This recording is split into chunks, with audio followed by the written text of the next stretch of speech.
when you lack direction, you'll kind of latch on to anything. A lot of the things that they're latching onto are the popular stereotypes. So you ask a lot of young men, what do you want to be? What do you want to do? What did they say? I want to be a rapper. I want to be a ball player, right? I would say, you know what, when I come on here, we always talk about social determinants of health. And so for me, it is what else is happening in their environment that is exacerbating whatever challenge is already there.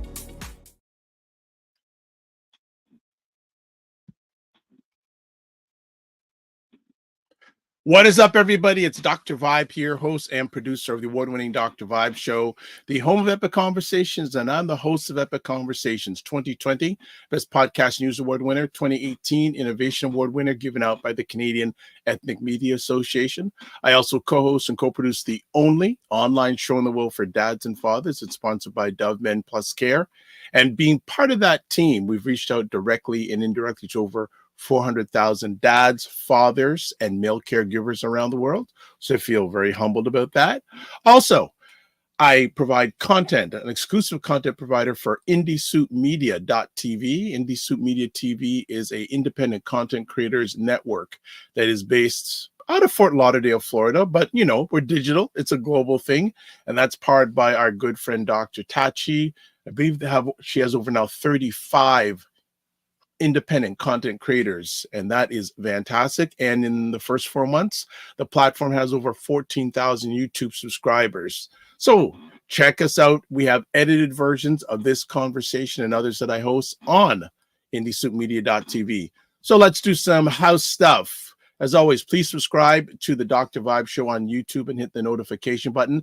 And people are listening. I've been having an ask over the last few weeks that I want us to hit, 1,500 subscribers. So if you're up to it, please feel free to subscribe to the Dr. Vibe Show on YouTube and hit the notification button. We're about 9 away. And I think I'm going to do a giveaway when we hit the 1,500 subscribers. I've come up with something that I'd like to give away for anyone who's a subscriber. So please do that. Share it out big time. Also, like the Dr. Vibe Show on Facebook, LinkedIn, and Instagram. And as always, if you want to advertise your business, product, or service on any of the platforms that I'm a part of, please feel free to email me, dr.vibe at the dr.vibeshow.com. And also join the Morning Vibe Discord group. Please feel free to email me again, dr.vibe at the dr.vibeshow.com, where we can continue the conversation offline. And we've got people in here already, so let's go to the comment section. Minnie on Cam says, morning, what is up? Gwyneth Smith, good morning. I don't know if we've seen you before, so welcome. And again, if you like what you're hearing or seeing, please feel free to subscribe on the YouTube channel. JJ Mars, what is up, JJ Mars from Colorado? What is going on, especially in your country? Your president is under fire right now, and he had a big press conference yesterday. I wonder if anyone watched it. And we say, should Mr. Biden call it quits? What I'm saying? AJ Edwin, good morning. First time listening in. Good morning, AJ. Hope you are fine. Hope it is not the last time. And again, if you like what you're hearing or listening to, please subscribe to the channel. Good morning, Sean DeFriedis. What is going on? Good morning, Sean. Hope you are doing fine. Ched C says, good morning. Good morning, Ched C. Concerned member says, good morning. Princess Jules, good morning. So a lot of people already in for the conversation. It's going to be another epic conversation. As I say to people, Dr. Vibe's show is the home of Epic Conversations, and I'm the host of Epic Conversations. I already got a thumbs up already. Shelly Champion, good to hear you. Good to see you as always. Yeah, so what's been going on with everybody? We're in the Toronto area here. Looks like we're going to get a hot, hazy, and humid weekend, relieving all that rain we got. And the rain was okay, but it was very humid. But yesterday wasn't too bad. Like last night was beautiful. I was sitting on the veranda, just enjoying beautiful evening, nice breeze, sun going down, and it is back hot, hazy, and humid in Toronto this weekend. So what are you up to this weekend? And good morning, Dr. Tachi. Speak of Dr. Tachi, there she is, the driving force behind Indie Suit Media. So what's on people's mind today? Anyone have any comments on what President Biden, what he went through yesterday, making 2 errors, one calling Vladimir Zelensky, President Putin, and then referring to Kamala Harris as 45. I don't say the former president's name of the U.S., by the way. Anyone have any thoughts, or does anyone even care? Unfortunately, even if you better care even a little bit, because what happens in the United States does have impact all around the world. All around the world. For myself, when we were on Monday, JJ Marr says Mr. Biden should retire. Number of people are thinking about that. Because we're watching the Democratic Party in some people's minds implode and basically handing over the election to the opposition. Just want to give an update. Sean DeFrida says, sad to see elder abuse. Whoa, interesting. Oh, what happened there? My camera just went for a second. Hold on, family. I'm still here. Let's see what's going on here. Let's make sure my camera is okay. Hold on here. Let's see if we're okay. Hold on. We had a little bit of a camera malfunction here. So let me make sure everything is okay. Hold on. Okay, let's do this. Technical difficulties. Let's see if we're back proper. Yes, there we go. All right, we're back. So Sean DeFrida said, sad to see elder abuse. Dr. Tachi, I was too tired to watch. Yeah, Dr. Tachi is one of the busiest individuals I know. Legal Geraldine says, good morning. Good stuff. Minnie on Cam says, many laws made model other countries, and sometimes they make modeling worse for their own country. Okay, good stuff. Want to give an update. There on Monday's conversation I had shared with you, there was a gentleman who I recently met who I found out was homeless. And when we met on Sunday and then communicated on Monday, he said he was going to be homeless by Tuesday. He has found a place to live. So that is good stuff. I'm very happy. I provided him some suggestions. He now has housing. And related to that, I don't know if many people may or may not know this name, especially in Canada, a gentleman named Ray Williams. Ray Williams, for those who don't know, for many years was a top executive for the National Bank of Canada.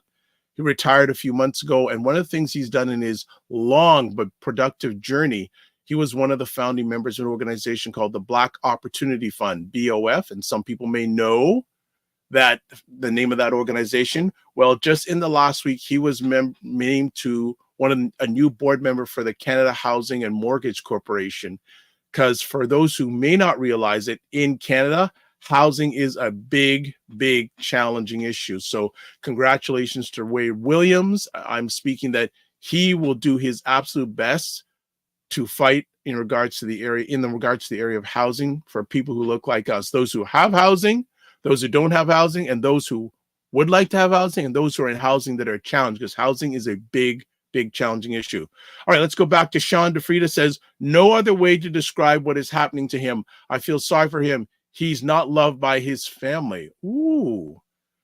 Minnie on Cam says, it's rough out here in the streets. Yes. Ched C says, Biden is dead, just not yet buried. Okay. Ingrid Wilson says, yes, love Ray Williams. Good to see you here this morning, Ingrid Williams. So a lot of people watching on YouTube. I'm just going to put it out there again. If you haven't, but if you feel like it, please subscribe to the YouTube channel. We're probably 10 subscribers away from 1,500. I would love you to be part of that. And Legal Geraldine has a clapping hand emoji. All right. So quick introduction. Ryan will not be with us today. He's got a lot of stuff going on. So I say, no worries. I am here. This is what I'm supposed to do. A lot of you are already in the house. Good to have you here. And I have a feeling I know why you're here today, but I'm not going to say, because I'll introduce it on the other half, but I think I know why you're here today. And we are going to have an epic conversation. So we'll be back in 2 minutes. You know, and that's what I feel like. You feel like you're the Harriet Tubman of the mind. I am. I feel like I'm one of the Harriet Tubmans of intelligent Black people. Like, I want to liberate y'all from like being left behind and ignored and oblivion. No, really, the rappers get all the attention. You know, seriously, does anybody else feel this way? Like ignorant Black people, they'll be all up, you know, getting all the headlines on the Shade Room. Overly sexualized Black folks. Like the twerkers and the you know, just people that, you know, don't always represent the best of us, you know, the diversity, you know, like people like Dr. Vibe. Like everybody should know about people like Dr. Vibe. Dr. really Vibe should. he's trying to do good work for Black people. Dr. Vibe from Toronto. Good to see you, my brother. Dr. Vibe. Everybody follow Dr. Vibe. He has a great show. He's very good at what he does, and I have a lot of respect for him. The men who are also doing the same thing. I see Dr. Vibe in here. He's a great brother. Everybody should follow Dr. Vibe, by the way. He's a smart brother in Canada, and we need to follow smart people. So follow Dr. Vibe if you see him in the chat. And Dr. Vibe, say your name in the chat so people can see you. I want you to click on his name, and I want you to go follow him, please, because I want these men and women that are doing the right things to get the support they deserve. Hey, Dr. Vibe, how you doing, brother? Again, like I always do, I got to say everybody should go follow Dr. Vibe. He's got a great show. Dr. Vibe, I know Dr. Vibe's got a kingdom because I see your channel. I see you pouring into that every day. Everybody should follow Dr. Vibe, by the way. Look him up, Dr. Vibe, V-I-B-E. He's a great friend of me and my wife, and I love this guy. Okay, so let me hop into this. What's up, Dr. Vibe? How you doing? Everybody, if you see Dr. Vibe in the chat, everybody go follow the Dr. Vibe show. Dr. Vibe is a real smart brother and a good human being. I like the guy a lot, and he's very intelligent. And I think everyone should pay attention to what he's got going on. We got to shine the spotlight on the intelligent Black people out here that are really doing the good work. Don't just pay attention to the rappers and the celebrities. You know, a lot of these people are losers. Your true winners are your people in your community that are really having your back. You know, helping us to have stronger families and a stronger community. So Dr. Vibe is in that category. So you might see the Dr. Vibe show in this chat. If you see him, please go follow him. Okay. All right. So anyway. All right. As always, a big shout out to Dr. Boyce and Dr. Alicia Watkins, big supporters of Dr. Vibe, the Dr. Vibe show. I'm a big supporter of a lot of the things that they do. So, hey, check them out on the various platforms that they're on. All right. Got some more comments coming in. Princess Jules, millennials and Gen Z are struggling to find affordable housing. Well, I think more than that, I think a lot of people are struggling to find affordable housing. They're losing hope. Absolutely. Shelly Champion, good morning again, Shelly. As you said, what happens in the U.S. affects us. We are not immune from U.S. politics and have our own right-wing politicians to be concerned about. Yes, there could be, think about it, in the next 2 years, there may be a conservative government in the U.S. and in Canada. Think about that. Mini on Cam, home appraisals and racial discrimination should not be a thing. I think the CBC did a story on it. And also, Princess Jules says, Mini on Cam, I especially don't like the idea of auctioning off a house. Your chances of winning are slim to none. Legal Geraldine says, LOL, fan club, love it. Okay. Shelly Champion, good morning, Dr. Vibe. Yeah, and actually, I'm going to ask the audience before we get to our guests, our friends this morning, would you like me to reach out to Ray Williams to see if he can come on this show and talk about the housing situation and see if there's what he wants to achieve being a part of the Canada Mortgage and Housing Corporation? So put it in the chat if you'd like me to reach out to Ray Williams and do that, or one of you two people. I think there's someone on here that may know Ray and could reach out to him, but I may reach out to that person after show. But if you'd like me to reach out to Ray and say, hey, could he have some time to come on the show and talk about housing? And also too, we've had Ray McMillan in the past talk about housing. So that's good. And one last comment, Mini on Cam says, Ontario Disability Support Program, shelter allowance is $556 a month. No one can find anything. Oh boy. And then Legal Geraldine, halal mortgages. I haven't heard that term before, but that is cool. All right. We got a lot going on this morning. Oh, Legal Geraldine says yes to Ray. All right. One last thing. Okay, let's get down to it.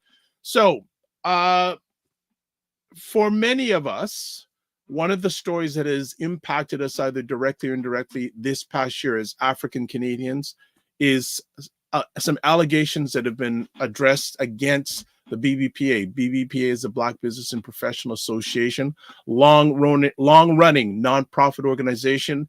I know it's been in existence for 40 plus years in this country, and it's an ongoing story. And I've been asked by Bryan Duarte, who is a member of he's actually the interim vice chairman of the BBA board, and also having him on today. And we also have Hayton Morrison, who I didn't know wanted to be on this show. He's always in the comment section.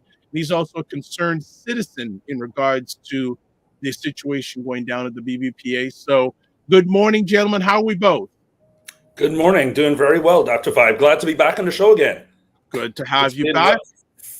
6 years, I think, since the last time I was on your show back in 2018. In another capacity, but we'll leave that. We'll leave that capacity right now. And good morning, Hayton. How are you?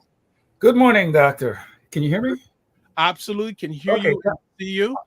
Thanks. Good.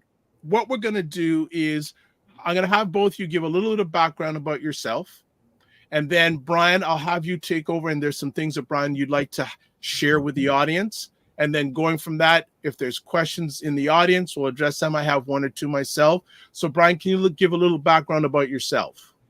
Sure, I'd love to do that. I'm an engineer by education, University of Toronto, been in the energy industry for over 30 years, right? Very concerned about the impact of energy, impact on climate.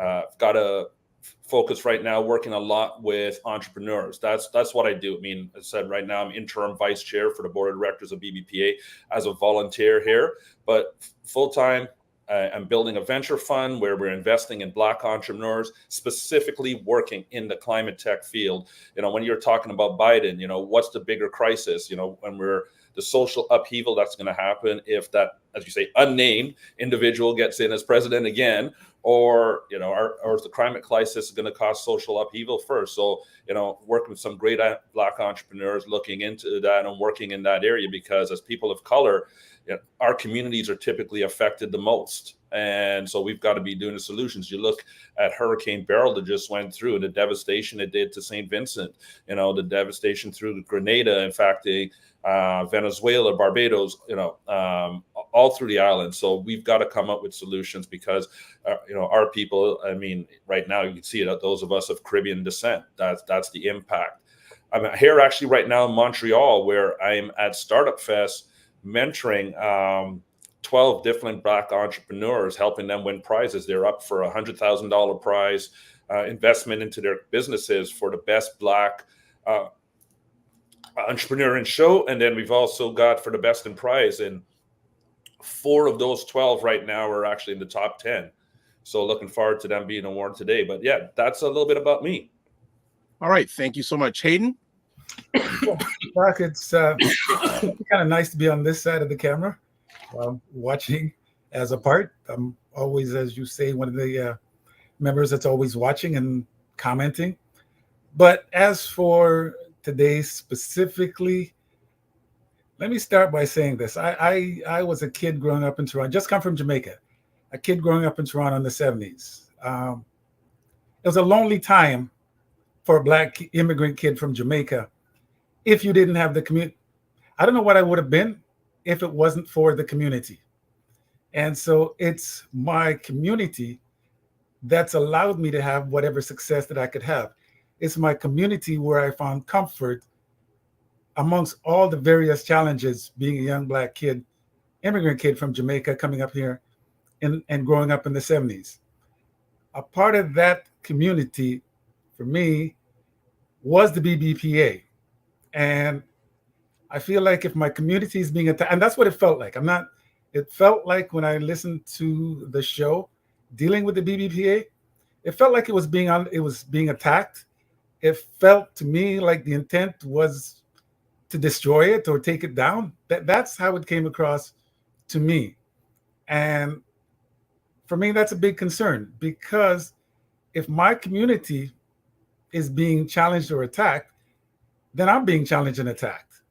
And so I felt like I had no option but to reach out and to see how things are at the BBPA. And so I reached out to them because of the concerns that I had. And we spoke, and in speaking, that's led us here. I also want to say, Dr. Vibe, I'm also a member, a co-founder of the Gold Pill Group. I'm not here, and I'm hoping that at some point we'll be back to talk about that particular group. But for today, it's the BBPA and the challenges that it faces. Okay, well, thank you so much. And certainly you can come back in another capacity. Today, we're focusing on the BBPA. So as I mentioned at the front end of our conversation today, Bryan, the floor is yours for as long as you need for some things that you want to share with the audience. So go for it. Sure. So thank you for that. mean, everyone has probably seen what's gone on in the news with the BBPA. You know, there's been a number of CBC articles. There's been the articles in By Blacks. There's been a couple other small articles. There was the gentleman from By Blacks that was on your show, Dr. Vibe. We have put out some responses on our frequently asked questions section of the BBPA website, but this is the first time we're taking the opportunity to come out, speak to people, speak about what's going on, speak about what is still allegations, right? And I want to make that very clear, because this is under investigation. These are allegations. You know, I'm hoping to first take everyone through a little bit of timeline and history of where we are today, how we got to where we are, and then where we're planning to going. You know, after doing that, I'm happy to take any questions from the audience, but there are some questions that I will not be able to answer. I mean, we have to understand that with allegations in place, this is a legal proceeding. This is a legal investigation. So there's things that I will be able to say at this time and things I won't be able to say at this time.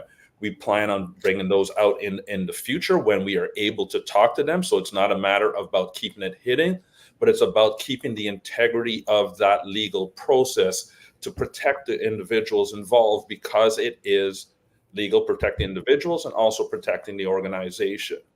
So going back a little bit on that, for myself, I was asked to join and be part of the BBPA back in the summer of 2022. So for myself, you know, I knew about the BBPA. I knew about the Harry Jerome Awards, you know, a 42-year-old organization started by Mr. Denham Jolly and some other founding members, but I wasn't actively involved in that. You know, I was at a point in my career where I was saying, you know, I wanted to help more people in our community. I wanted to help, you know, those that look like us from the spaces that I was in, not seeing as many of us in those spaces. So how can I now reach out, be in those spaces, help more? And that was really the place that I came from when joining the board in November of 2022.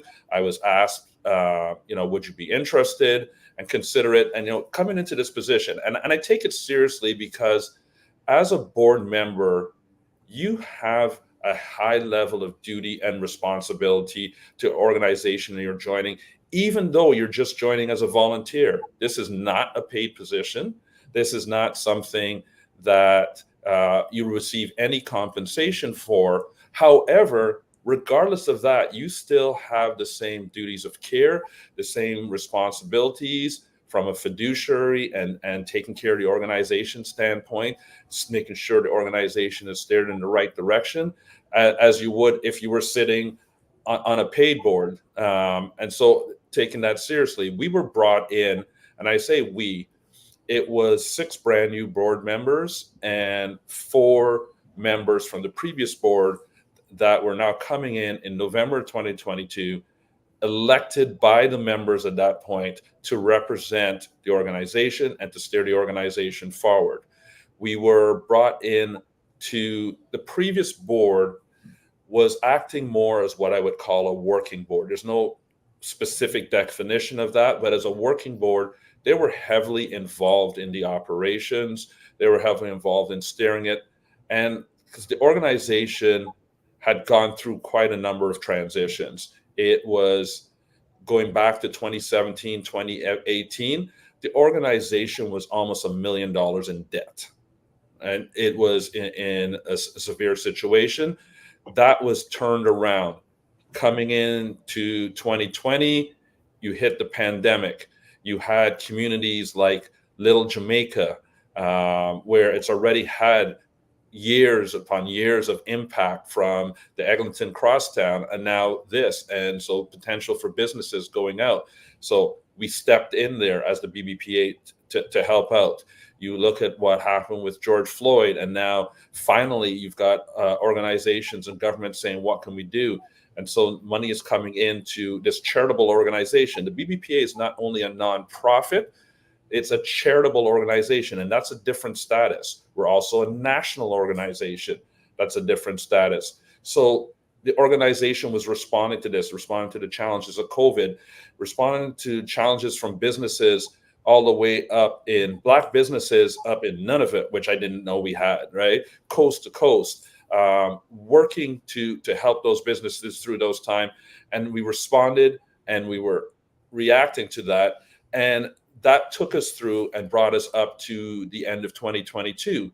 At that point, the organization was saying, let's look at how we go forward. The then board was saying, how do we go forward? How do we take the organization to the next level? So we wanted to bring in some new board members that did not have the history, did not have the same background, but based on our industry expertise, based on where the various ones that had worked, bring that expertise and bring in a new level of governance, strategic foresight and strategic looking to steer the organization forward towards the next level. So we were brought in, as I said, in November of 2022.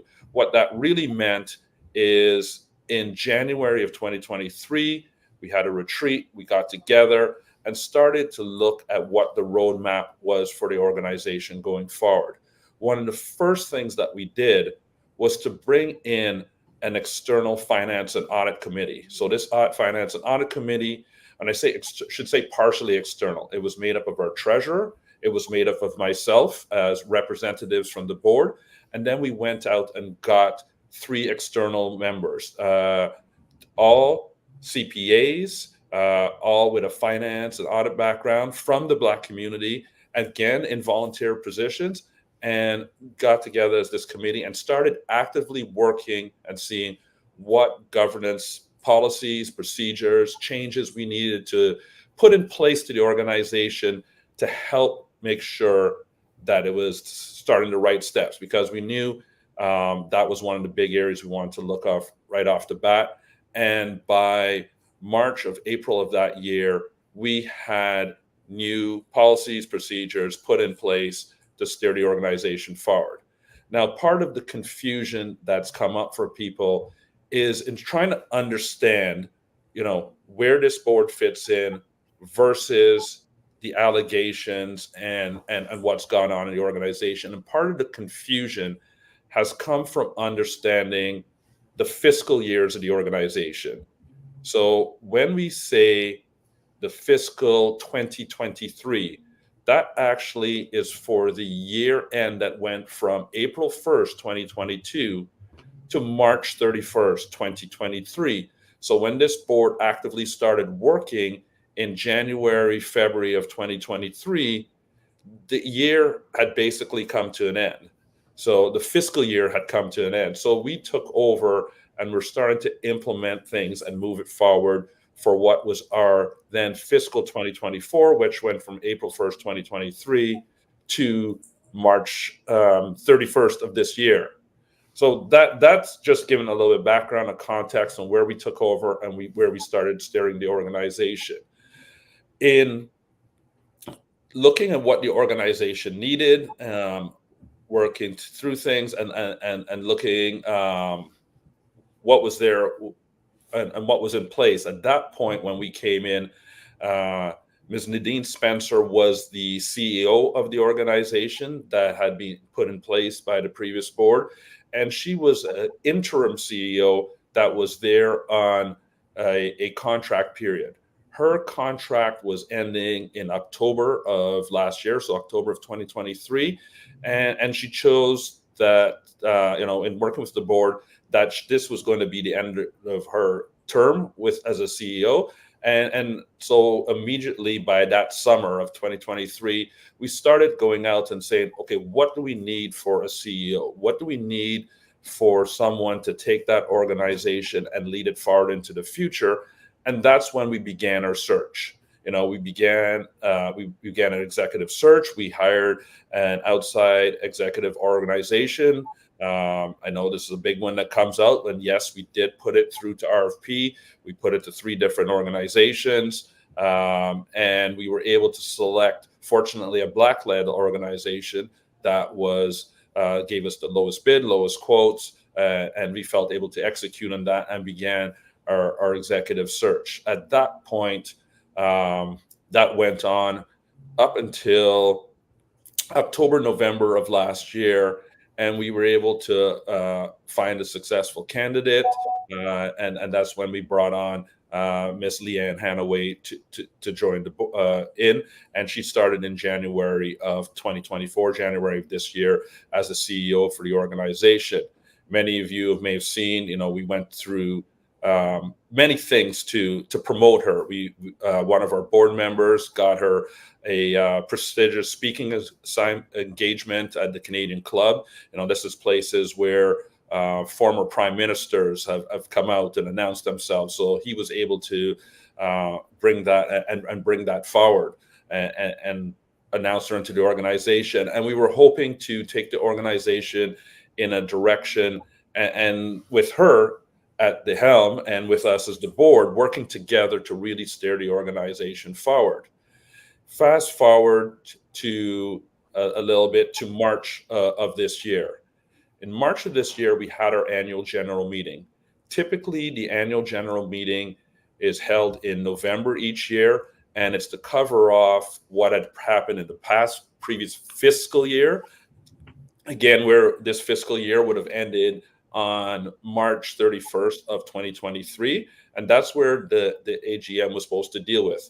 It was supposed to happen in November. It got delayed because of a number of challenges with the outgoing CEO, bringing things up to speed. So it got delayed to December. When we had it in December, unfortunately, it was in the middle of the holidays. Too many people were not available, and there was not quorum of members to be able to conduct the meeting, and so the meeting got bumped to March of this year. Again, March of this year, to deal with something that was now a year old in terms of a financial and budget perspective.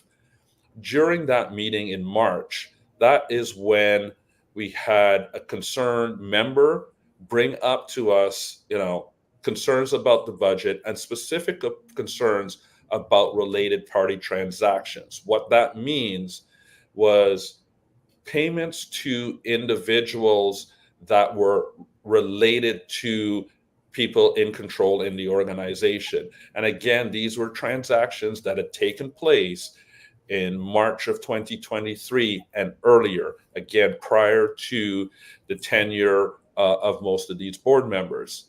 We took those allegations seriously, saying wanted an explanation, and we started responding to those allegations.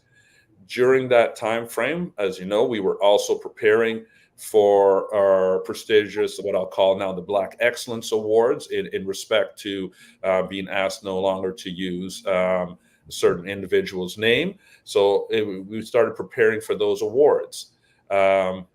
And that was ongoing at the time. Added up on top of that, when those concerns were brought up, we started looking into it. In addition, we were unfortunately facing a situation where the new CEO that we had hired was not working out for the organization. And contrary to what may have been said and displayed, we had to let that individual go. It was not that individual quit. She was let go from the organization because there was not a fit. I'm not going to go into the details of all the things that happened, but I can categorically say it had nothing, absolutely nothing to do with the allegations that were being brought forward. And it was all based on a lack of fit and performance within the organization. So going forward from that, we were now dealing with executing and loss of a leadership and CEO within the organization. And again, a reminder, we are working with a volunteer board, board members that are supposed to be in, working anywhere from 5 to 10 hours a month on a volunteer basis, on top of us doing our regular jobs. So at that point, many of us stepped in, including myself, and helping bring the organization forward, helping execute on the awards. Those that may have been at the awards ceremony know at the time, by the end of March, only 5 tables had been sold by the previous team, and we were still able to sell the award ceremony out by the end of April. But unfortunately, that's when things were getting tarnished. We were faced with a letter that came from the lawyer Miller Thompson. This letter came forward that took the questions that came up in the March AGM, and now were allegations. There was allegations that started in March and continue with this letter from a lawyer of misappropriation of funds. This was accusing the former CEO and the former board for mismanagement of the funds of the organization and misappropriation of funds. Misappropriation of funds is a very serious allegation. That is basically saying this person stole from the organization. Once that shows up in a legal manner, things change entirely. This is not, oh, let's talk about it. This is, let's go through. No, this is now, we've got to go and do an investigation. We have to bring in legal teams. We have to bring in auditors to now go and look and see, is there substantiation behind that? And that is the process that was started, and that was the process that was still underway. However, when that letter came forward from Miller Thompson, it was from anonymous board members, or not board members, anonymous members. The members chose not to make themselves known at that time, and they were making requests. The allegations we started looking into, but they were making requests. They were making requests for memberships lists, directors' information, a lot of information that was not something that we could turn over to anonymous people. And that's what we went back to Miller Thompson from our lawyer and said, we need to know who those members were. And they kept coming back and say, we can't disclose that for fear of reprisals. And which brings me to the question, why would someone do that? What's the fear of reprisals? As a charitable organization, as a not-profit, if someone is not an employee of the organization, what reprisals can we take against them? So that very much confused us why these people were staying hidden. Just now going a couple weeks before the award ceremony, and then the article comes out in CBC. Right? The article comes out CBC with the allegations. It's coming out showing, making statements about what's gone on, and making statements about numerous attempts to contact the board, and there wasn't a comment, right? Which it saddens me when I see things like that, because numerous attempts meant that they called us, they reached out to us 2 days before the article went out, and called us 5 times the day before and saying, what's your comment? What's your comment? And that was what's labeled as numerous attempts. But that being, the article came out, it started going from there, which was quickly followed up by an article in By Blacks, again, stating these allegations. The part, and Hayton brought it up a little bit earlier, is why did it have to go to that level?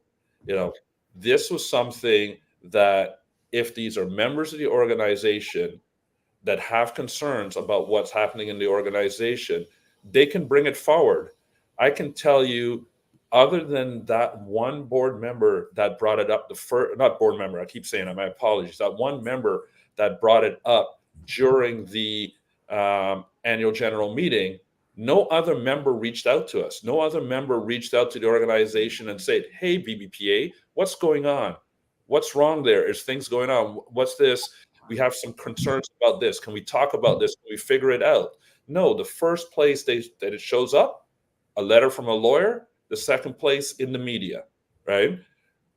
Again, questions why? What's the motivation of individuals to do that? When it showed up in the media, that's when Mr. Fernando declared himself and saying he was one of those anonymous members that sent in the letter from the lawyer. And this is not even a long-term member of the organization. He joined at the end of March, even after our annual general meeting. And so he joins at that point. First response is, I'm going to send you a letter from a lawyer anonymously. We subsequently were responding back to the lawyer. They never disclosed who all the individuals were, and they disappeared. Haven't seen a letter back from Miller Thompson. The next thing that gets followed up is another CBC, another letter from the lawyer 1 week before the award ceremony, asking us to cease and desist the use of the name for the award ceremony. So there's been significant amount of money spent, statues created, everything prepared, venue booked, and we're asked to cease and desist by the daughter. And this surprised us because a week prior to that, we had booked her plane ticket, we'd booked her hotel room. She was excited to come to the event, and then all of a sudden, don't use the name. We respected that as much as possible, removed the use of the name as much as possible through the ceremonies, but fortunately was still able to go forward with a great ceremony. And again, I asked the question, why are these things coming out just before this award ceremony? What is the purpose of this other than it just hurts our community? And it saddened me that members of our community, man, it even was on your show, Dr. Vibe, just 2 days before the award ceremony about this, and all it did is to hurt the individuals that were being recognized as awarded or recognized for their excellence. It wasn't having any impact against those that the allegations were going against. It just impacted the community. So all that being said, we are deep into this investigation process. It is with our lawyers. We have turned over all the documentation. They have engaged the necessary people. We followed all the correct processes and to go through this, and we will make it public what those findings are. When they've gone through, we will discover is there misappropriation of funds? Was there mismanagement of those dollars? How were those dollars spent? Were they spent the right way? Were policies followed? Were things in the Charities Act broken? Those questions will be answered. And again, when things are coming out in the media, those things don't get answered properly. You get misinformation. One clear thing, like I can say, that was misinformation and that has gone over and over again was going back to the BBPA's CRA filings. They're saying the BBPA had purposely misfiled with the CRA, and that had thrown things off and things were attempted to be hidden. That CRA filing, the big argument, and even what they brought forward, a so-called watchdog, was about a checkbox on our CRA filing. So hopefully, let me see if I can explain this clearly. That checkbox is for, did a director of the organization, so one of the volunteer directors, receive compensation for their role as a director? Not did they get any monies any other way as a related party, did they receive compensation as a director? And the way it's worded at CRA is not even clear, but that is what in the end it's intended to be. Since no director was paid for their role as a director, the correct response was that box does not get checked. And that is how it was always being filed. And so it was being filed correctly. Now, were they related parties transaction, meaning people, either senior people or related, or a director, one of their business or organizations got compensated for services provided to the organization? Yes, that happened. And that gets disclosed in the financial statements, which was also filed with CRA. So this took us talking to two charity lawyers, two different conversations with CRA even to clarify it because they weren't even clear. And categorically 100% those filings were done correct. And yet that's one of the things that were picked up in the articles and saying the BBPA is hiding things. because they didn't file their filings correct, and yet those filings are correct. So going through all this process to, make sure that everything's clear. Any of those board members, as I mentioned in the beginning, we had 10 board members. The previous board members, one had stepped down at the end of her term. Another one had stepped down to the previous board. And then the two that had remained that were attached to the previous board to the time the allegations took place have temporarily stepped down. So now this investigation can be done completely independently, and that the 6 of us that remain and steering the organization forward are not tied in to these the time frame the allegations went on, and that's what's being conducted right now, and hoping to take this organization forward and steer it through this tough time. We're continuing to maintain business, we are continuing to deliver levels of services, but there have been impacts to those. Yeah. Sorry, because it's kind of easy to get tied down into the weeds of what's going on. But from all my understanding, I think the main takeaways are this. This is when these allegations came out, asking people to step down. The people that they're asking to step down are a brand new board. The people in these allegations they're asking to step down are the people who are trying to fix whatever may or may not have gone wrong. And I think the big takeaway is, if you look at the timing and the way that things played out, what it begs the question is why did it happen this way?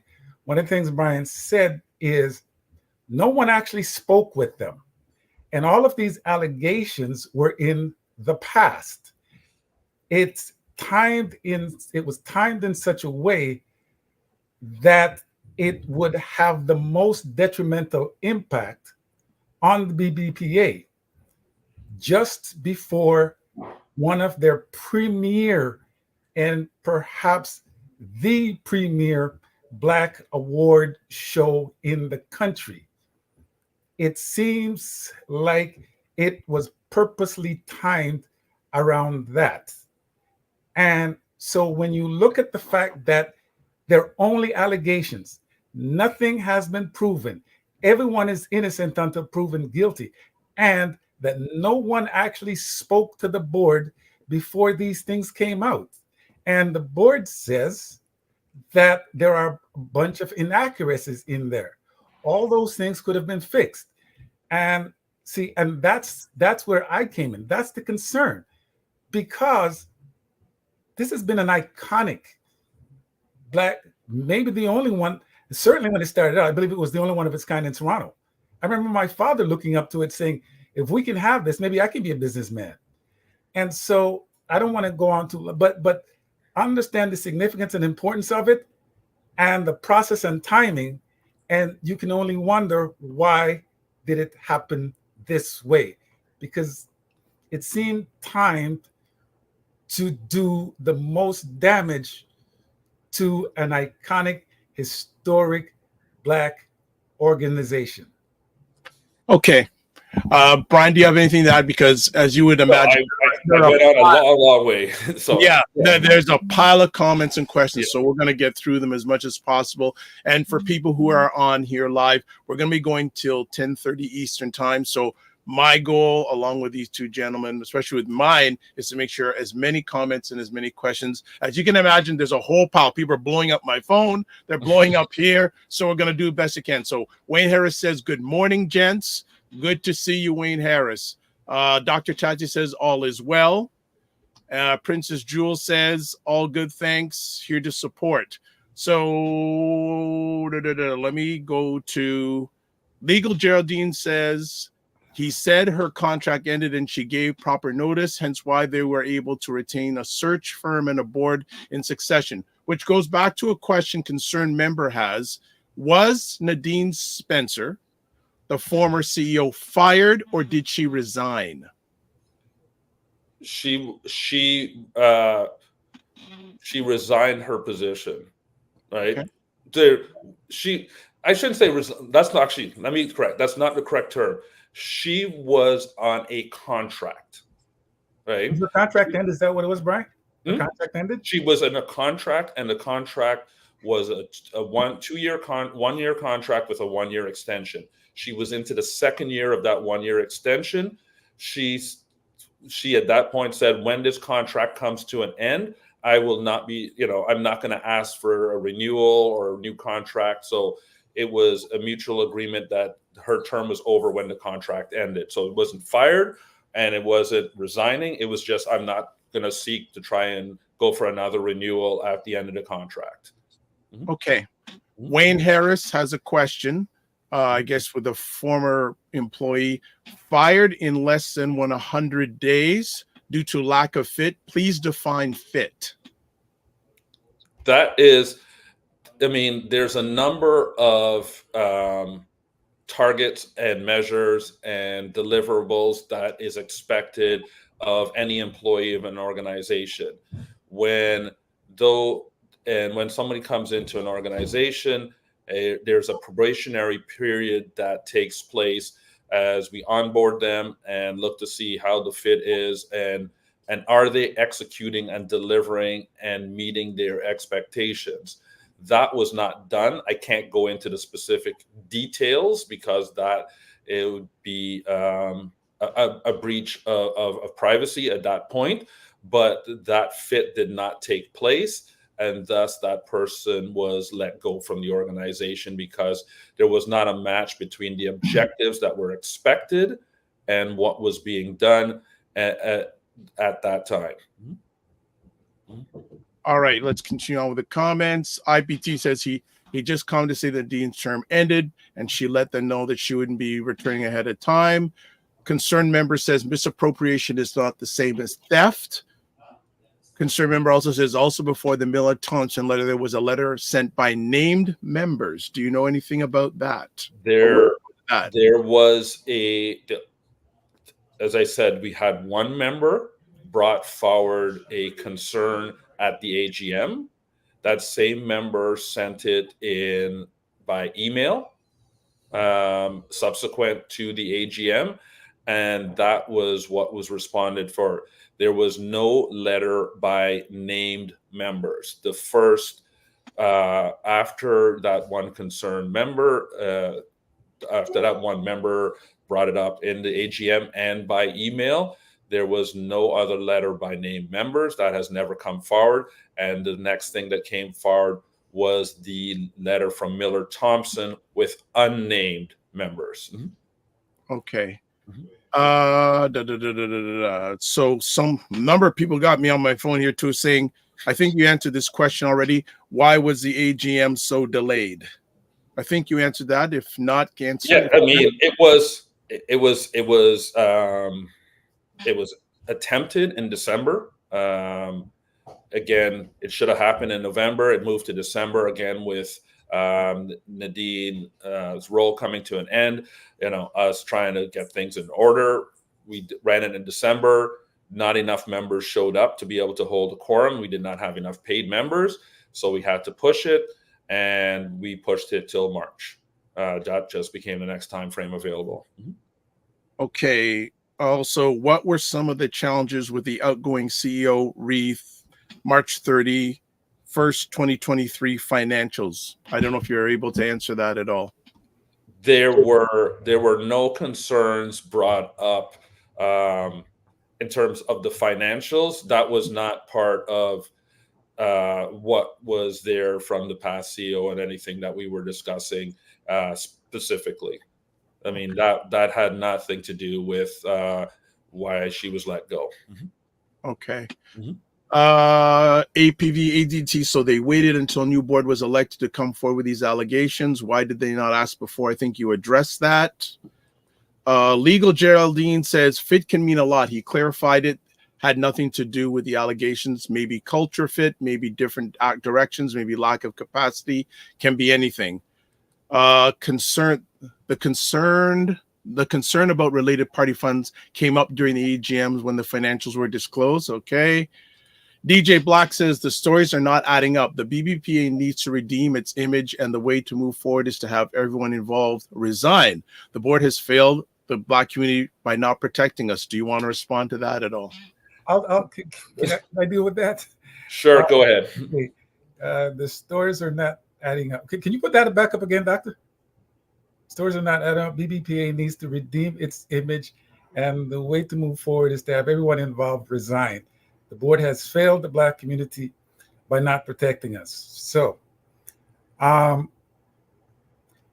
everyone, it's tantamount to going into a building and seeing janitors mopping up and yelling at the janitors. Well, the janitors didn't create the mess. They're just the guys cleaning up. So kicking out the current board is effectively destroying the BBPA. I believe they're contractually obligated to do what they're doing. And they're in the middle of an investigation. I'm always astounded by people who come on board to say they should quit. It's as if they don't understand the legal ramifications of them walking out, actually running out of a building on fire that they didn't start. To me, that's nonsensical, right? Please understand, these are the good guys trying to fix something that has not yet been proven. They are allegations. And so I applaud them for doing what they're trying to do. And it is because I saw what they're trying to do that I came on board. Because again, it's a 42-year-old organization, perhaps the oldest in the country. It has granted scholarships to hundreds of kids over the years. An embarrassment to the community. You know, one of the things that we do when something happens in our community, we tend to feel like it's the worst thing that's ever happened and no one has ever been this bad. There's nothing going on, even if these allegations turn out to be absolutely factual. It's nothing that hasn't happened in most other organizations, and somehow most organizations manage to get through it without throwing out the baby on the bathwater. So please, let's stop with this board needs to step down. Allow them to finish the job that they volunteered to do. They're not getting paid to do this. They're doing it not to embarrass the community, but for the benefit of the community. I think that's really, really important for everyone to understand. What the board needs is the support of the community that they're trying to build and support. Allegations happen. They happen all over the place. Allow them to finish what they started because they didn't create the mess.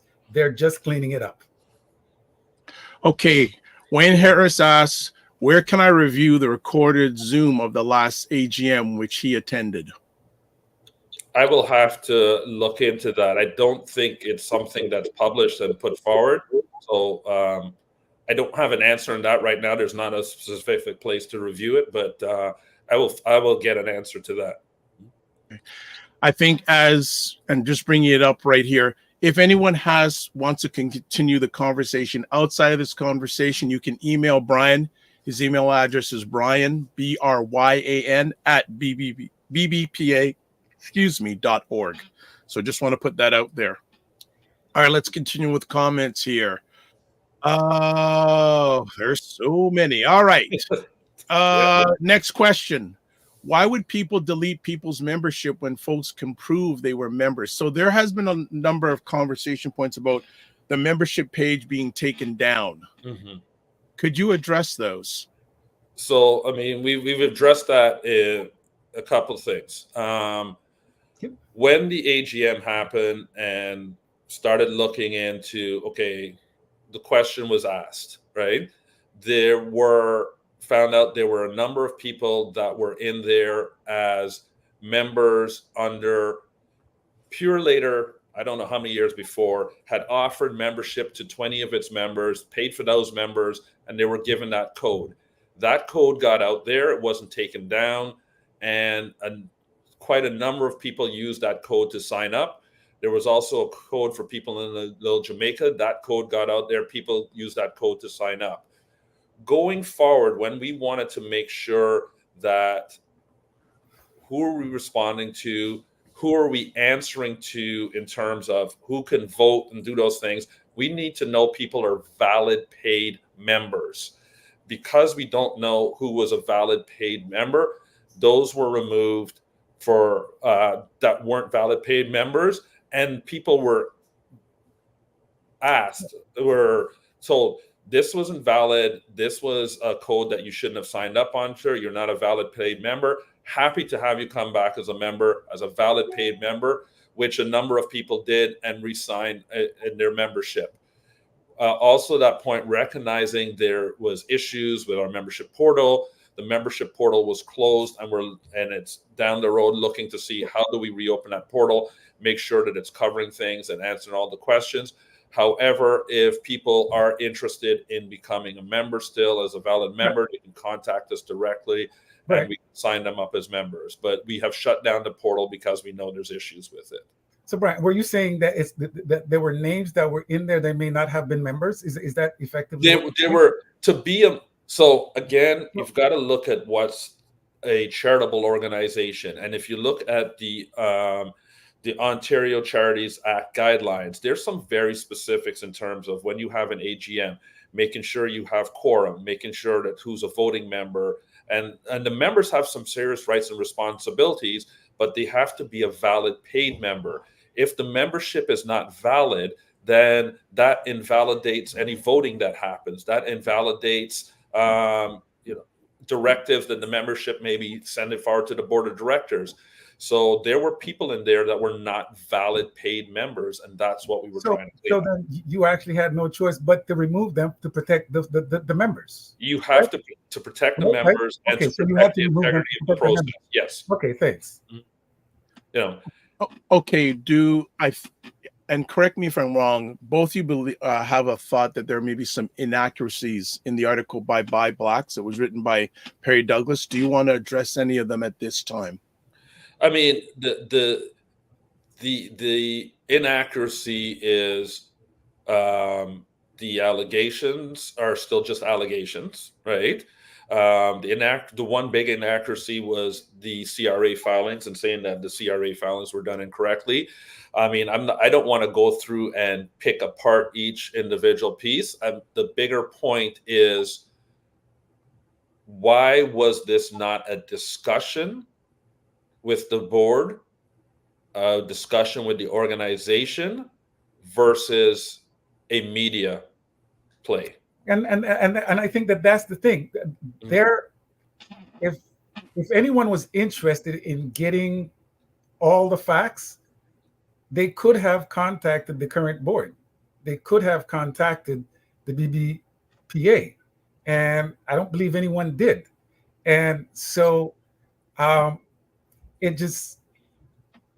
let's assume everything that's said was true. If it was true, I think the first thing you would want to do is go speak to the parties involved. If I find out something about my neighbor or my friend or my family, and it's true, before I run to media and public, I'm going to go talk to them. If something's going on in my community, I'm going to go find out before I go public with it. When you go public before you deal with the actual members of your community involved, it suggests that there may be ulterior motives for it. I don't know, but that's what it would suggest to me, because there was always access to the BBPA. There was always access. So before it blows up at a time that would do maximum damage to the image and the awards, before you go there, why not talk to them? And that's to me the burning question. Okay. I mean, and I just want to add to that with,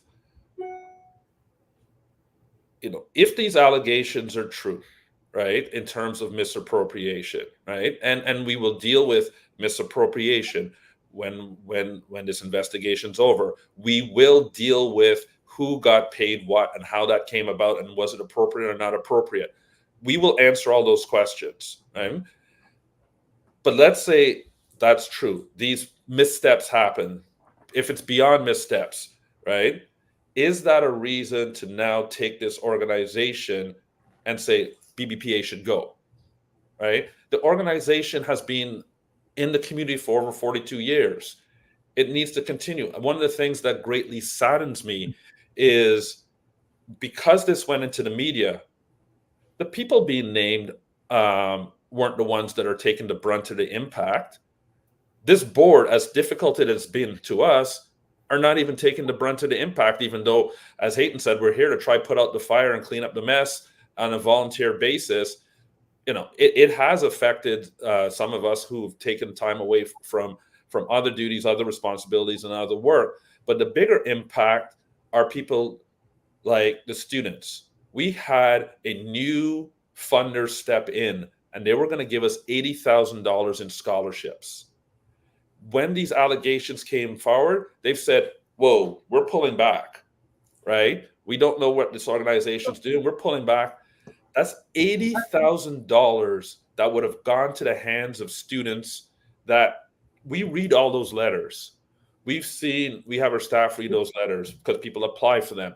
We see the abuse that happens in families. We see the hardship that happens in families. We see these students that now are not going to be able to utilize this money to go to school this September because it's not there. They've been impacted.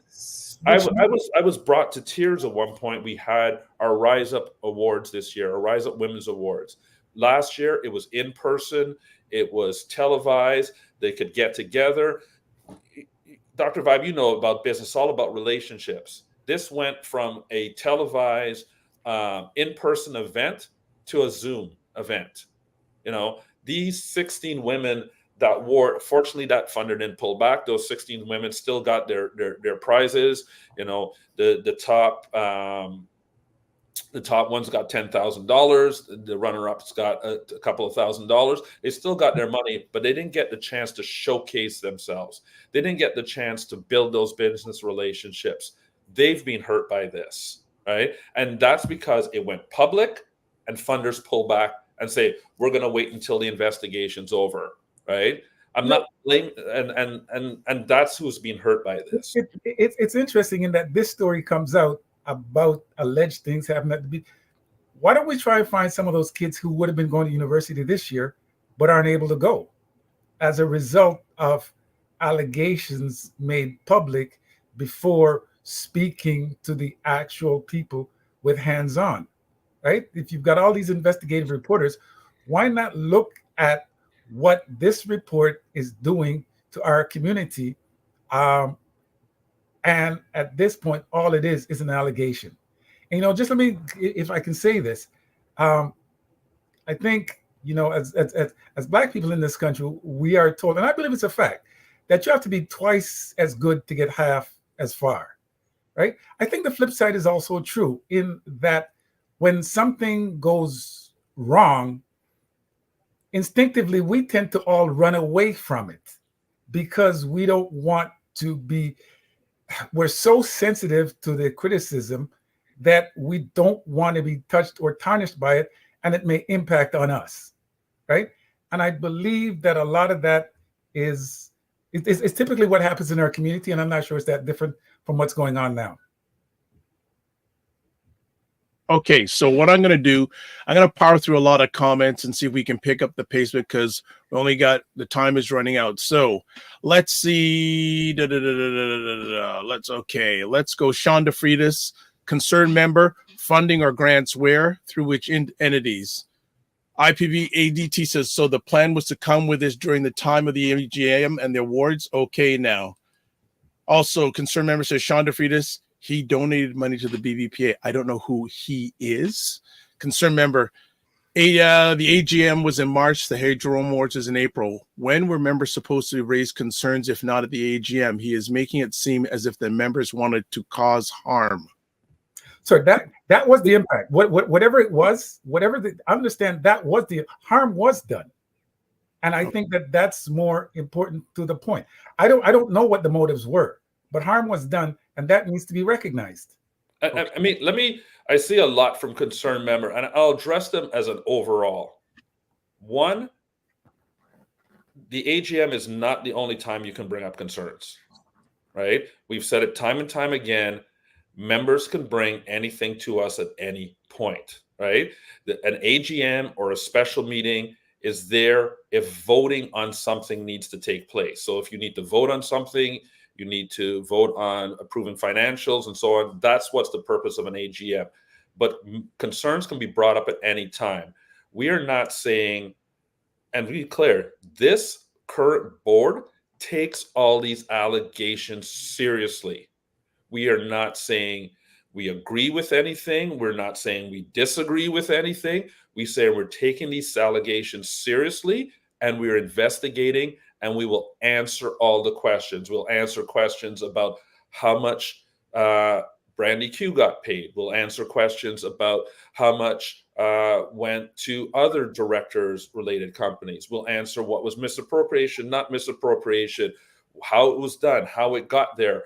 But we cannot answer it at this time while we're in a legal investigation, because to protect the integrity of the process. We're not running away from any of this. We're not hiding any of this. This will all be answered, but we can't answer some of that right now beyond what we have said. Mm-hmm. Okay. Again, so for people, I may not get to all the comments. That's my head, not my heart, because we have a hard stop coming up in a few minutes. Ched C asks, my understanding is that there are people attempting to take down this board in an effort to take over the BBPA. Is there any truth to that? I do not have any facts about that, but I have heard numerous rumors. I shouldn't say just we, the board members, have heard numerous rumors from different sources that there is an outside other Black organization that intends to take over the BBPA. That is completely unsubstantiated at this point. We have no proof of that, but that has come about. We have heard that this whole attack has been orchestrated for well over a year now. Will don't want to start into some sort of conspiracy theory and saying that's what's going on. The allegations are the allegations. They're serious. Those will be dealt with, not running away from that. Is there something else that may be impacting on timing? I don't know, but that's what we've heard. But again, that's unsubstantiated at this point. Mm-hmm. Okay. Wayne Harris asked, did Leanne resign or get fired? She was let go. Okay. It was not a resignation. Okay. Next up, Andrew Bromfield. Good to see you, Andrew. What a mess. Unfortunately, the turmoil like this usually follows large allotments of government funding to the community, amplifying the negative perception that we cannot be trusted with public funds. Thank you, Andrew, because that and these are the kind of things that needs to be understood, right? Because on pure allegations, an iconic, historic, one-of-a-kind Black organization has been muddied, and on top of that, the people trying to fix it are now being sullied. Let's let the investigation play out. They promised they will go through the investigation. At the end of it, we'll see what the investigation says, and they will comply according to that. Please, let's understand that. The organization is still up and running by these volunteers. They've been muddied and bloodied. We're not sure why. Okay. APV ADT says, how would the organization run or go through this process without a board? Who would step in? The board needs to stay in place and go through this difficult time. Concerned member says, so Denham Jaw, the founder of the organization, doesn't understand the implications of the board resigning. He has implored the board to resign. Do you have any comments on Mr. Jolly's comments at all? I respect Mr. Jolly greatly and what he's done for the community and in creating this organization. I take very seriously any concerns he has. When we had when the organization first went, let me back up a second. He was met with our then chair back in March, met with Mr. Jolly. He was invited to meet with this board and the new board members to understand where we were going and what we were doing. At that point, he chose not to. We have reached out to him when our new interim chair, Janelle St, when she came on board, she reached out to him through a letter. We don't know if we got to him or not, but we never got a response. We reached out to him again recently when he sent the letter asking for all this board to resign. We reached out to him again, sent him a letter, which was published in our FAQs. Again, we don't know if he got the letter, but we understand from someone else that his office said they acknowledge seeing it in our FAQs. We have not yet had a response. Again, I will repeat this. I am happy to, we the board are happy to meet with anyone, talk about the concerns and go over it. But this board is obligated to stay and see this through. So would it be accurate to say all the questions that you understand that has come through Mr. Jolly, who we greatly respect, that all those answers are on the BBPA website? All the answers that he's put forward are there for the ones that we're able to answer right now. Right, the answer to all the questions are there. Yes. So if anyone's interested in finding out, they can find it there. Correct? Yes. Okay. Correct. Thanks. For what again, I just want to iterate what we can answer right now. But they can find the answers. It's on the page. They can find it. Or they can contact us. Yes. Yes. No one's hiding anything. No. Okay. Thanks. Okay. Let's see. Sean says the current board was not there when it happened. There's one here. Wayne Harris says, thanks for the response, Bryan. When I was on the call, I was reminded that it was being recorded. As an IT professional, that means it was recorded to the Zoom cloud or the device hosting the call. Yep. I said I will look into where that would be. Okay. Let me see. There's a lot of conversation going on here. So, all right. So let me ask both of you a question then. Is this more concern about the persons that cause the allegations more than the media?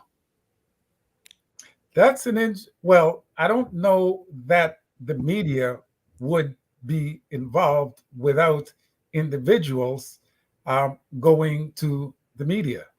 So it's kind of I don't know if it's a chicken or egg question.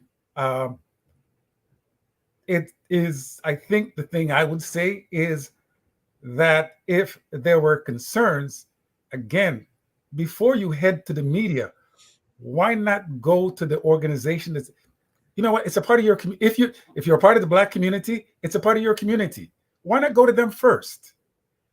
Like why not why not come to the board first? They weren't hiding anything and they're still not hiding anything. So I think the media is because of individuals going to the media. The piece I would add to that, Dr. Vibe, is what has been brought forward as allegations and asked us to investigate is valid. People should ask us to look at those things. People should ask this board the hard questions. Why did this money go to these individuals? Why did so much go there? And that's what we will answer. So I have nothing against the questions. I think they're valid. They should be asked. I wish they were asked differently. Had they been asked of the board, it may not have gone to the media. Had they been asked at the board, had they been asked in the beginning, Doctor, I may not have had the pleasure of meeting you. I mean, and like when it came up and we gave our first response after the AGM, that obviously was not a sufficient enough response. Good. Tell me that. No, I don't like the answer. There needs to be more. Couldn't you investigate this more? Got it. Understood. I'll do that. but that's not how it happened. Did those individuals that, where the money went to, are they accountable for that, and will have to answer if it's done? That's separate. They'll all be answered. They'll all be answered. All right, good to see you in the conversation. Victory Speaks, long time no chat. She says, why is Buy Blacks being called out and not the CBC? Both are credible news outlets, and asks for comments. This is what news outlets do. I'm not sure. I'm not sure. I think what we spoke about is media. I don't know that we specify any particular media. And the only question about Buy Blacks is, Dr. Vibe, you asked me about Buy Blacks and the accuracies in that article, but I mean, both news outlets are there. Both had different impacts. The Buy Blacks outlet piece was more wide read within our community and had more impact in our community. The CBC news outlet stuff had more impact with the broader community and had bigger impact on our funders. Both hurt us. I mean, also add this too. If I want to feel that if you're a part of a community that's being affected, before you broadcast it, you come to the community and you come to the board. I would want to think that would be the best way, not to hide anything, but to shepherd your community through whatever it is that is going on. You start with it and then go out. DJ Black says, Bryan, you start off with talking about fiduciary responsibility. Will you agree that given the nature and level of the allegations, do you agree that the board failed us in their responsibility? The board that was in place at the time that these allegations are spoken to, that is something that will have to be addressed as to whether they failed their duty or not failed their duty. It's not something I'm able to answer. This particular board was not around at those times as those allegations, and categorically, those of us that are still here right now doing this are absolutely doing the right thing by the community and by sticking with this. We would have failed if we quit. That's where we would have failed right now. But because we're going through this, because we're going through an investigation, no, we have not failed anyone. Okay. Hey, good to have Manifa Brooks in the house. In light of current concerns, has the BBPA identified changes to improve transparency and governance? We talked that is going to happen, but let us go through this. Let us go through this first, because that's Bryan can always step in and correct, but that's my understanding, right? We want the transparency, we want all of these things, but right now, the elephant in the room is what we're trying to address. And I'm telling you, I believe going forward, the BBPA will be bigger and better. So the other piece I'll add to that, we've already put steps into governance. I know I gave a big, long-winded speech at the beginning, but as of June 1st last year, we put a number of new governance procedures in place and policies and things to address a lot of what this is, and we will continue to do better. I mean, we did what we knew. I said we have an external finance and audit committee. These are not board members. These are not people that are tied directly to organization, and they oversee those policies. We've brought all these concerns to that finance and audit committee, and they've helped to steer how we address and go through some of this. So we've done things that were not there in the past. And when the results of the investigation come out, we will do more to improve that. Transparency, we have put us up in the FAQs. We've tried to give people as much information as we can on what's going on, and we'll continue working to do better. All right, we're in the last few minutes here, so I'm going to cover some things really quick. Victory Speaks says you actually called out Buy Black specifically a few moments ago. CBC did the deeper dive. Dr. Tachi, BBPA stands for the Black Business and Professional Association. So that's what it stands for. I will give the last, there's so many. Okay, you know what? I'm going to hold off the comments because I'm going to ask a question for both of you, Jen. A few questions. Hayton, what is your role going forward in regards to the BBPA? Honestly, it is exactly as I said, Doctor. When I saw the show, I was concerned about it. I just want to see it succeed. I want to see it get through this. And if they find a role for me, I'm happy to play it. But as of this point, I just saw something in my community, an icon in my community being muddied, and and I just came in to see how I can help. Okay, Bryan, you may not be able to answer this question, but what is the future for this organization? That depends on the members, right? That is entirely dependent on what the members and thus what our community wants for this organization, right? I answer to the members of the organization. I'm here. I was appointed back in November, reappointed in March to help steer the organization forward as a board of directors, to put a strategy forward as best we can. And that's what we're doing. We are, once the investigation is completed, the next big step is to rebuild trust with the funders and to continue on for hopefully at least another 42 years, the good work the organization has done. But that depends on what the community wants, right? The community needs to say, this is what we want to see. This is what we want to see of this organization. And that's what we'll be doing. Regardless of what happens with these allegations, what would be one or two things that you as the board would think would be good to regain trust? Because obviously trust has been impacted. Any things that you have in your mind right now, regardless of the outcome, because trust has to be built, regardless. Mm-hmm. Any thoughts of what you or the board right now would say would be maybe things you want to do to regain the trust factor? I mean, that's one of the things is where we're trying to go ahead, Hayton. Sorry. Mm-hmm. I think this shows a first step. I think the fact that all these things have been out there, you'll see the board trying to address them at each opportunity. And so far, it's been a one-sided conversation where the BBPA is now joining the conversation and effectively revealing facts, effectively revealing what's actually happening. And I think that transparency, which is partly why we're here, transparency is what they say, light is the best disinfectant. Transparency will be the way to go forward. And that's how trust will be built, is through transparency, which is what, as I understand it, myself and the board intends on doing. Okay. There's a question in the chat saying, is Mr. Morrison on the board? You're not, correct? There's a what? You're not on the board, correct? No, I'm not. Okay. There is a lot. I think we'll leave with the last comment. Maybe you want to address this, Bryan. Debbie Smith, who I believe is saying the board only responded to what they wanted to tell their story, as they were so quick to shut down my lawyer's name, yet they would never directly answer my question. So that is Harry Jerome's daughter in the chat. Any response to that comment?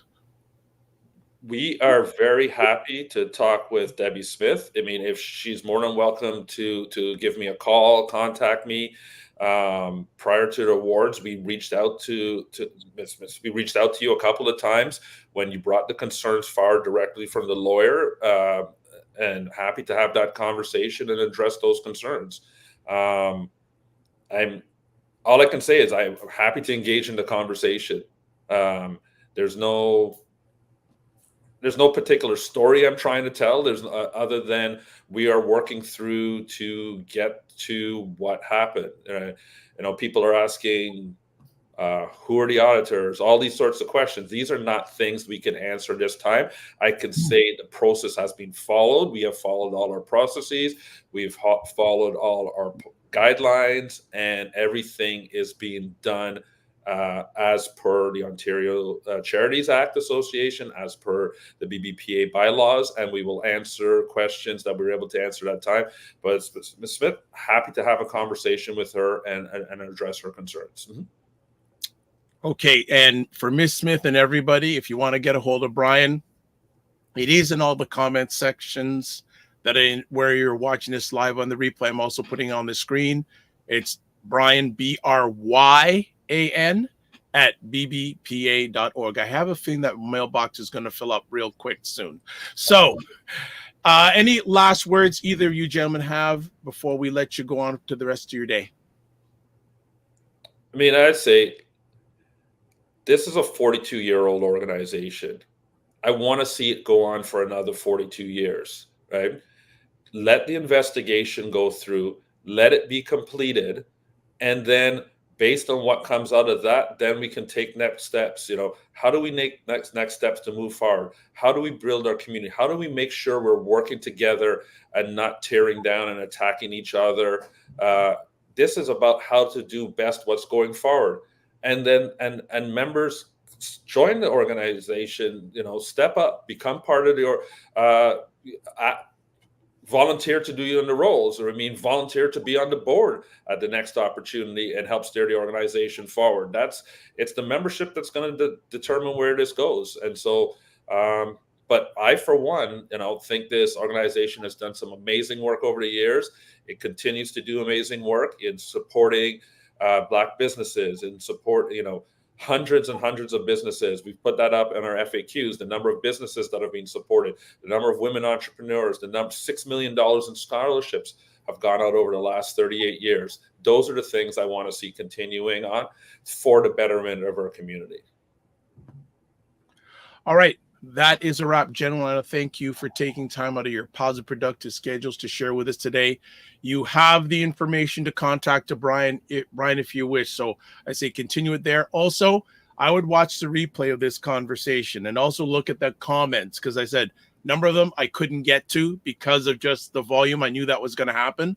But to both you gentlemen, don't just manage your time, manage your energy, and you are more than welcome to come back to give us an update on what's going on. And thank you for using this platform to express your concerns. I think this is the first one you have expressed your concerns on.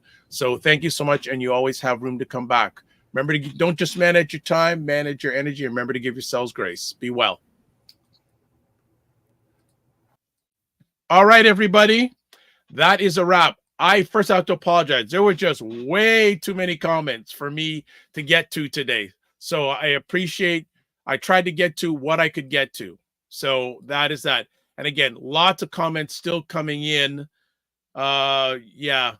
Gwyneth Smith says, I'm definitely going to watch the replay. Thank you.